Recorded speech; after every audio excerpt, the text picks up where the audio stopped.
Inilah kisah seorang yang diazab, kuburannya dipenuhi oleh banyak ular-ular berbisa. Pak Suro, seorang laki-laki parubaya yang dikenal sebagai pedagang minyak bensin di kampungnya. Setiap hari, ia menjual bensin eceran kepada warga yang membutuhkan bahan bakar untuk kendaraan mereka. Namun, di balik usahanya, Pak Suro menyimpan rahasia besar yang tidak diketahui banyak orang. Ia telah lama melakukan kecurangan dengan mencampur bensin yang dijualnya dengan air tawar. Dengan cara ini, bensin yang ia jual terlihat lebih banyak, sementara keuntungan yang diperolehnya semakin besar. Tahun demi tahun, Pak Suro terus melakukan praktik curangnya. Meskipun beberapa orang pernah curiga dengan bensin yang dijualnya, tak ada yang benar-benar bisa membuktikan perbuatannya.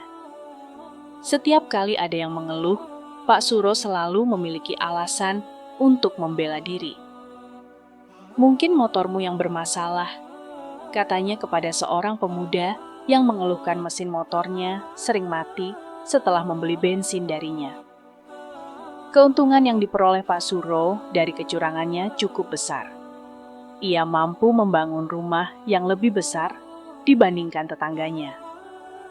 Anaknya pun bisa bersekolah di tempat yang lebih baik. Tidak ada yang menyangka bahwa semua kemewahan itu berasal dari hasil kecurangan yang telah ia lakukan selama bertahun-tahun. Suatu hari, Pak Suro mulai memiliki keinginan untuk menunaikan ibadah haji. Ia merasa bahwa sudah saatnya membersihkan diri dan mendekatkan diri kepada Allah. Dengan uang yang ia kumpulkan selama bertahun-tahun, yang sebagian besar berasal dari hasil kecurangan, Pak Suro akhirnya mendaftar haji dan berangkat ke Tanah Suci.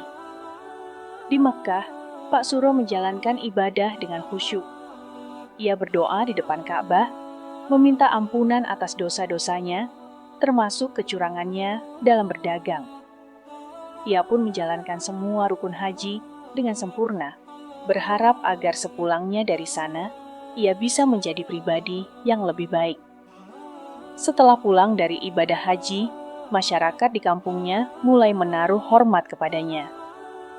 Gelar Pak Haji pun melekat pada namanya, membuatnya semakin dihormati oleh orang-orang di sekitarnya. Ia dipandang sebagai sosok yang lebih religius dan berwibawa. Banyak orang yang datang meminta nasihat kepadanya.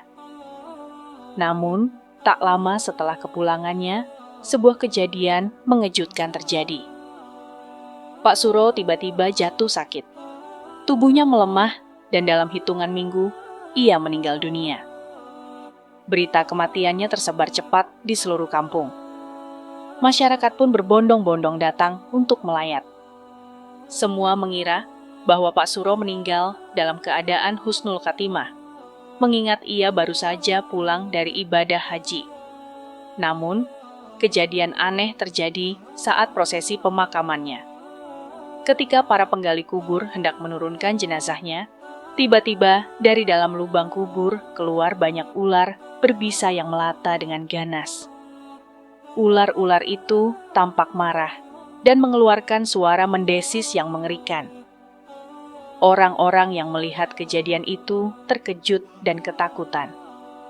Mereka mundur beberapa langkah, tak ada yang berani mendekati liang lahat yang sudah disiapkan untuk Pak Suro. "Astagfirullah, ini pertanda apa?" teriak seorang warga dengan wajah pucat.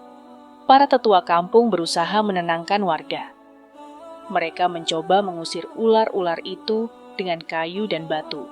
Namun ular-ular tersebut tetap tidak pergi.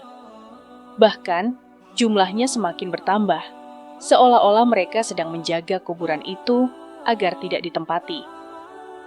Masyarakat mulai bertanya-tanya, apa yang menyebabkan kejadian mengerikan ini? Beberapa orang yang pernah curiga terhadap kecurangan Pak Suro dalam berdagang mulai membuka suara. "Aku dulu pernah mendengar kalau bensin yang ia jual dioplos dengan air," ujar seorang warga. "Benar, motor dan mesinku sering rusak setelah membeli bensin darinya, timpal warga lain." Dugaan pun mengarah pada perbuatan curang yang selama ini dilakukan Pak Suro. Mereka percaya bahwa kejadian ini adalah azab yang Allah turunkan akibat kecurangan yang ia lakukan selama bertahun-tahun. Para ulama kampung kemudian menyarankan untuk memindahkan lokasi pemakaman Pak Suro. Mereka menggali liang lahat baru di tempat lain, berharap tidak ada kejadian serupa yang terjadi.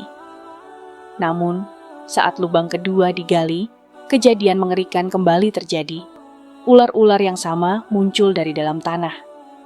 Masyarakat semakin yakin bahwa ini bukan kejadian biasa. Ini adalah peringatan dari Allah. Salah satu ulama kampung akhirnya memberi saran. Kita harus berdoa bersama dan memohon ampunan kepada Allah agar jenazahnya bisa dimakamkan dengan tenang.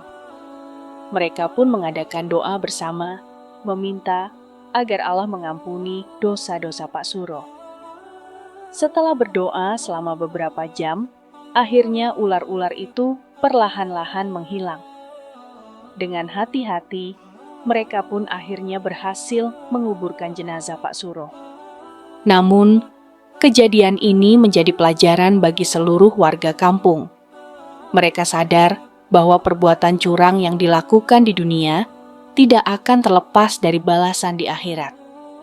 Sejak kejadian itu, banyak pedagang di kampung tersebut yang mulai memperbaiki cara berdagang mereka. Mereka takut jika melakukan kecurangan seperti Pak Suro, mereka akan mendapat azab yang sama. Kisah tentang Pak Suro pun menjadi cerita yang diwariskan dari generasi ke generasi. Setiap kali ada yang mencoba berbuat curang dalam berdagang, orang-orang di kampung akan mengingatkan dengan berkata, "Jangan sampai bernasib seperti Pak Suro." Akhirnya, kampung itu menjadi tempat yang lebih jujur dan aman. Para pedagang mulai menjual barang dagangannya dengan kejujuran, tanpa ada lagi yang mencoba mengoplos atau menipu pelanggan. Semua sadar bahwa harta yang diperoleh dengan cara yang tidak halal tidak akan pernah membawa kebaikan. Kisah ini menjadi pelajaran bagi banyak orang, bahwa sekecil apapun kecurangan yang dilakukan, pasti akan ada balasannya. Mungkin tidak sekarang, tapi cepat atau lambat, keadilan Allah akan tetap berlaku.